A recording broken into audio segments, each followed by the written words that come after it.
Look, I think I'm actually preaching to the converted, because I think we've already heard how good this assay is and how it actually sort of, it has many sort of utilities.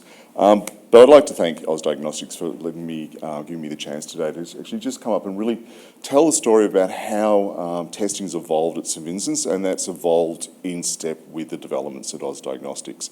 How we really were able to take advantage and actually really sort of fundamentally change how we do things, which has been really important for us. Before I actually do any of that, I'd just put you in a little bit of, I suppose, a context of where St Vincent's sits in that diagnostic realm. So we're housed at the public hospital down in Melbourne, St Vincent's Public, but we also have the, I suppose, the auspices to actually look after the pathology for a number of other hospitals, including the Royal Eye and Ear Hospital. So specialist ocular work is very important to us. We also look after specialist neurophysiology, a lot of neurosciences. So again, CSF work, meningitis work is very important to us. But we also operate as a private pathology service. So we have around 70 collection centres around metropolitan Melbourne. So the work that we get in can be a mixture of the sort of really routine SDI work, plus the really complex hospital work. So again, having something that really is a sort of a jack of all trades has become really important to us. The story really begins with our traditional herpes multiplex assays. I mean, traditionally, the very early herpes multiplex assays were a combination of HSV1, HSV2, VZ and CMV. Very much what was either sort of out there as in-house assays or as some of the first earliest commercial assays. Look, and these are really good for using us for the diagnosis of viral meningitis, genital infections, rashes, some of those ocular infections, as has been mentioned numerous times. So, again, really sort of for what we actually are looking for, and where multiplex technology really came into its own is when we started talking about syndromic testing. So syndromic testing is where you've got clinical manifestations that can be related and a number of organisms that can potentially cause those syndromes. So syndromes such as vesicular rashes, HSV1 and 2, VZ and enteroviruses, particularly hand, foot and mouth is something that we actually sort of really started seeing more on the increase. Genital ulcers, potential targets, again, as we mentioned, HSV1 and 2, Haemophilus, and syphilis. Other, when we talk about other sort of genital lesions, genital warts is another one that's actually sort of becomes part of that list. For us, ocular infections are really potentially sort of, these are things of great concern to us. Adenovirus, for viral conjunctivitis, HSV1, 2, VZ, CMV retinitis can be quite a deadly condition, but also chlamydia and gonorrhea. These are also things that can be associated with ocular infections, and toxoplasma. And when we then move on to things like viral meningitis, potential targets can include the HSV1, 2, VZ, CMV, HSV6, EBV, enteroviruses, and PAR-Echo. So the targets that I've got in red up on this slide, these are really your more traditional targets. The targets that I've got in green are the targets that we are now capable of actually testing for in our latest version of the Oz Diagnostics panel that we're using. So you can see, again, the ability to actually, as these panels have grown in the number of targets, it's actually sort of really sort of given us an ability to actually sort of grow what we're testing for, really sort of servicing a greater number of those syndromes. Oh, I don't think I pressed that.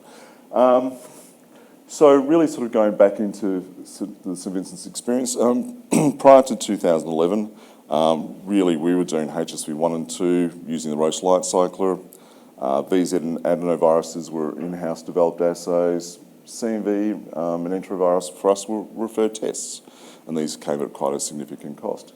and things like syphilis weren't even heard of. There was no such thing as a syphilis PCR at that time. Now, I came up to Sydney to do a NATA around about, I think it was around about October 2011, and saw my first Oz Diagnostic Systems. Not supposed to be doing a NATA and sort of just really just focusing on, you know, their performing, but you know, you are stealing other ideas as well. And I actually saw a lot of potential. So when I think Oz Diagnostics came to visit the lab, we said, look, we're really interested in actually having a look at this. So very soon afterwards, we actually introduced our first assay. So December 2011 is when we actually introduced our first assays with Oz Diagnostics, and this is back on, I don't know how many people know this, remember these are the old rotogene systems. But again, you know, we were absolutely, you know, gobsmacked at just what a difference it was starting to make to the way that we were doing things. Now, back in those days, we had viral conjunctivitis, and this was actually made specifically for us. So this is something that Oz Diagnostics made specifically for the use in our laboratory, and it was HSV1 and 2, VZ and adeno. Now, if we wanted to do anything else, so included things like CMV, we had the herpes 6 panel, which is something which was a little bit more off the shelf.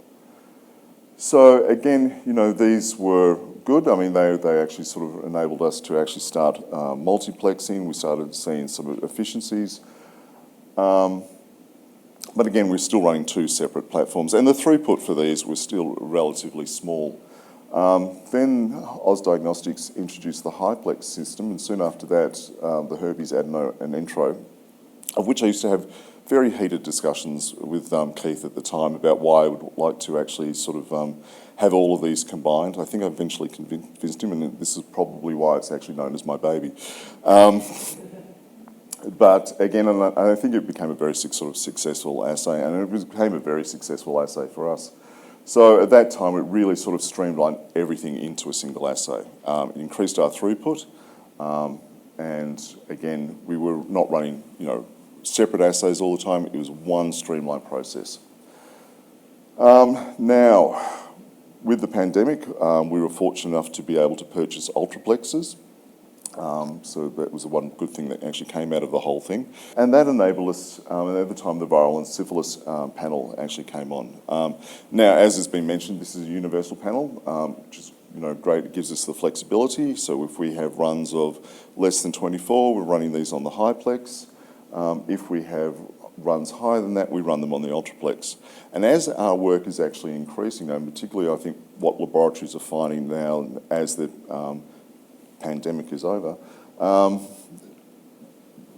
people are going back to their GPs. So the work that we were seeing prior to the pandemic is really sort of coming back. That GP work is increasing. STIs are definitely on the increase. But, you know, that type of work is definitely on increasing. So what we find is we probably run our viral and syphilis panel pretty much every day, most days, on the ultraplex. You know, we are looking at probably now at the point of having anywhere between, instead of sort of used to be sort of 10 to 20 samples, we're probably looking at more like 40 to 50 samples a day. So again, it lends itself to that higher throughput. And that's really partly that is the fact that, you know, you're not running separate assays. You can combine everything in, get everything done at once. So again, now with the viral syphilis, the targets that we validated and actually will report on are the HSV1, HSV2, CMV, VZ, intro, adeno, the par echo, and the syphilis. So over the years, we've seen a lot of consolidation, a lot of benefits to the consolidation of assays.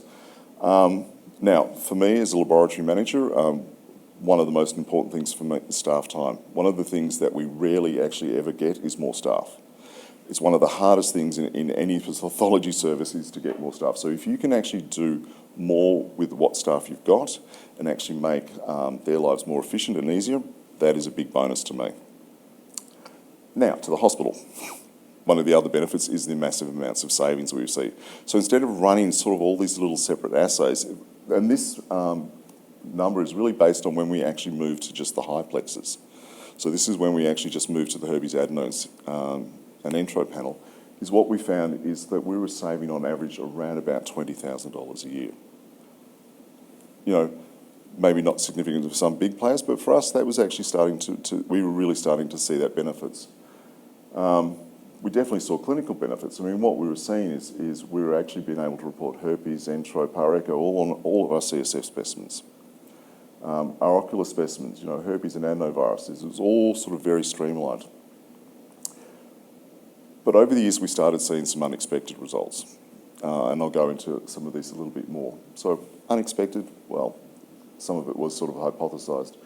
But it was really around about the genital specimens and our ocular specimens. So some of the things we started seeing as we moved through this progression through different versions of herpes multiplex assays. So looking at genital herpes, genital HSV1 is usually associated with oral sex, usually associated with no previous exposure to HSV1, rarely reoccurs. Genital HSV2 infections, usually associated with frequent symptomatic reoccurrences. But then there's this other one, Varicella zoster. So primary infections, chickenpox, reactivation, usually referred to as herpes zoster or shingles. Now, once we actually started including herpes multiplex assays with primers and probes to VZ, what we actually saw was that there was a small but significant number of cases presumed genital HSV1 infections that were actually associated or caused by VZV. So again, it's one of those things that until you actually started testing for it, these are things that you weren't aware that, everyone, would have looked at it clinically and said, well, that's HSV. So we actually had a look just around about from 2010 to 2013 at our genital specimens. We saw that there was around about 2,000 of genital specimens were tested. Probably 3/4 of those were from females, around 1/4 from males. And what we could sort of see that we had, high percentages, around about 10% positive for HSV1, a little bit lower for females for HSV2, a little bit higher for HSV2 for males. But it was around about 1 to 2% of those for everything that we were seeing were actually positive for VZV. So it was actually a reactivation of Varicella zoster. So again, at the time, when you first start seeing this, you think, oh, this can't be right. So we were retesting the samples and retesting the samples. But at the same time, the reference lab that was down in Victoria was actually seeing the same things. And the people started publishing the fact that there was a very sort of small percentage, but a significant percentage of these cases, which were presumed to be HSV genital infections, were actually reactivation. It started something that we actually all started to see around about the same time. And it's interesting, when you actually start reporting it, what you see is then a sort of shift in actually how doctors actually think about things. It takes a while, but now you actually sort of see most of the time that, what you'll see is that they actually start requesting, or they actually start thinking about it. It can take a few years, but you're actually using that information to also shift to the way that the clinicians are actually thinking.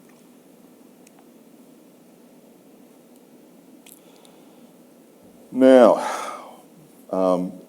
it's actually sort of quite a joke in the laboratory, but I have quite a passion for syphilis. I've come from a long history of STI testing and sexual health, but syphilis is something that I've been interested in for a very long period of time. It's a sexually transmitted infection, transmitted through skin-to-skin contact, and it's particularly contagious, particularly when there's the ulcers or the sores or chancres are present. Now, quite often we refer to syphilis as the great pretender, as its symptoms can often look like other diseases. It can be a very large sort of open sort of chancre type sore, or it can actually look like a small pimple. So there's a lot of variations.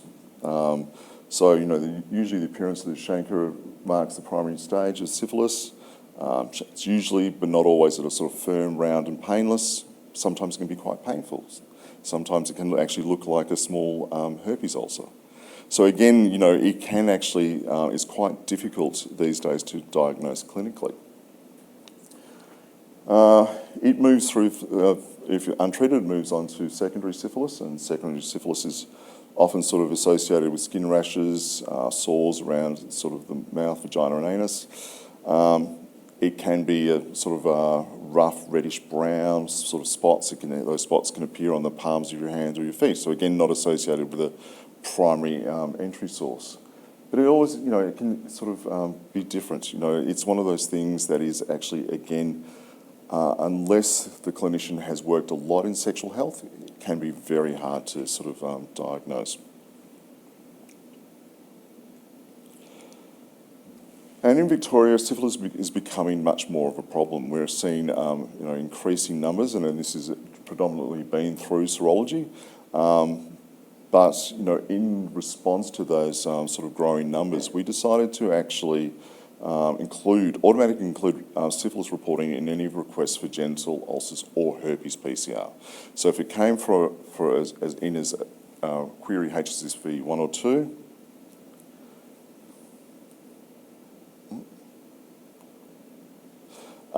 it automatically had syphilis reported. Now, prior to us actually sort of instigating that, we did actually discuss this with all of our referring clinicians and said to them, this is what would be happening. So they were aware that even if they were requesting it, they would be getting results for syphilis.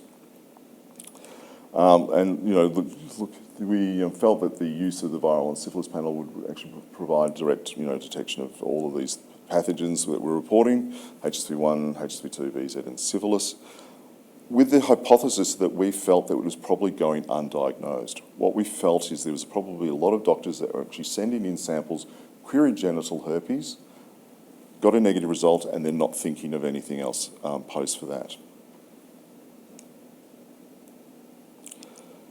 So having a look, and I actually prepared this for the UK user group meeting, so the actual information's actually sort of grown over the last significantly over the last few months, is what we actually saw that, looking at around about, again, this is probably the first year's worth, it's probably around about 1,500 requests for genital lesions. What we saw that, probably 3/4 of those were actually negative. Around about 13% were positive for HSV1, around 9% positive for HSV2. This is marrying what we'd seen earlier, about 1%, 1.2% was positive for VZ, but around 0.8% was actually positive for syphilis. So again, that's heading up to around about the 1%, so around about the same percentage that we were seeing for VZV. Now what we did is actually go back and have a look at the requests and actually look to see what the doctor was actually specifically requesting, so what the clinical notes actually stated. And what we saw is the majority of those times, and again, this is a very sort of small number of cases at the moment, but it has significantly grown over the last few months, is a doctor was really querying genital herpes. There was very few cases, there's maybe only 2 cases, whereas actually syphilis was actually even sort of thought about in the clinical notes. And one of those was query herpes and syphilis, because I think the doctor was, becoming aware that that's how we were reporting things. One was specifically from our ED department, was query syphilis, and from what I understand, it was fairly evident that it was syphilis from the lesion. But most of the time, the work coming in from GPs was just query HSV. So again, we were able to actually sort of say, well, hang on a minute, there's something else, there's another manifestation that you need to think about. Now, for some of these, it was actually backed up with serology. Serology is your more, I suppose, traditional method of diagnosing syphilis. It's great, your total antibodies can actually sort of give you an idea that somebody has actually been infected. Where it is in the pathway, I'm not sure. Unless you start going off to reference labs, getting some IgMs, you don't know whether it's primary. Again, it has its flaws. So the ability to actually sort of be able to do direct detection of syphilis has been, I think, a very important message for us to actually sort of feed back to the clinicians. So what we found, we firmly believe that the finding of syphilis in nearly sort of 1% of our genital specimens demonstrate this pathogen needs to be considered as a differential diagnosis for genital herpes lesions. Again, it's really something that people aren't necessarily thinking about. We'll stick there anyway. But it is something that they probably do need to think about. What actually became really a little bit more surprising is the amount of ocular infections we actually started seeing. Now, at the point of putting this presentation, we'd had 5 syphilis positives through our ocular work through the Eye and Ear Hospital. Some of those were just straightforward corneal and conjunctivitis swabs. Some of those were query viral infection. One actually was query syphilis was mentioned in the clinical notes. Probably more importantly was the anterior chamber taps that were taken. These are very small fluid. A needle goes into the eye and takes out a very small fluid from the eye. And again, this is where they're actually looking for acute HSV necrosis. So this is where they're actually not even, there's been times where they're not actually even thinking of syphilis, but what we actually have found that it was actually a syphilitic necrosis that was actually causing the problem. And this allows for really timely treatment because if you don't get the person on treatment very quickly, they will actually lose their eye. So again, we were expecting to see it in our genital specimens. We weren't necessarily to see it at quite the same rate that we started seeing it in our ocular. Since then, we've now picked it up in 2 occasions in CSFs. And again, areas where they weren't necessarily expecting to find syphilis in the CSFs. But they did go back, they did serology, they did more of a history, and it was turned out to be, it was supported through clinical evidence down the track. So again, it's the ability to actually actually even provide the unexpected results as well as the expected has become very important over the years. Now, this is my last slide, and this is the one that I do harp on to clinicians. So, having a lot of scientists in the room is probably not one that I probably need to ram home so much, but it's one of the things that I think we all need to always remember is the pitfalls of syndromic testing. Syndromic testing is only useful if the patient has the syndrome. Testing for certain pathogens in the absence of symptoms can really lead to misleading clinical information, and it's really important for our clinicians to actually be aware of that. I have some really lively, robust discussions with some of our clinicians over the years about this. A negative HSV PCR doesn't mean on a patient that has no symptoms, does not mean they do not have herpes. Herpes is something that can reoccur. A negative syphilis PCR on a patient that has no symptoms does not mean they do not have syphilis. Unless you're actually swabbing an active lesion, a negative result is actually meaningless. So syndromic testing is really only really relevant if the patient has the syndrome. And I think that's something that we find that clinicians really starting to lose sight of. To them, they're just like, multiplex. We find request slips that just say PCR. Very helpful. Respiratory, enteric. What do you actually want? But again, syndromic testing has been great because it's actually really assisted in actually giving back really important clinical information. Unfortunately, what it has done is, in some ways, actually I think sometimes we're doing a lot of the diagnostic work for the clinicians. The reliance on them has actually become that they think it will give them the right answer, but they also need to know that you need to use the right tool for the right answer. So, you must make sure that your specimens are collected in a timely manner in the right time of clinical presentation, and make sure that they're collected appropriately. So again, the one thing that I tend to harp on to clinicians, but I think it's also important for all of us to keep that in mind. And that is it for me.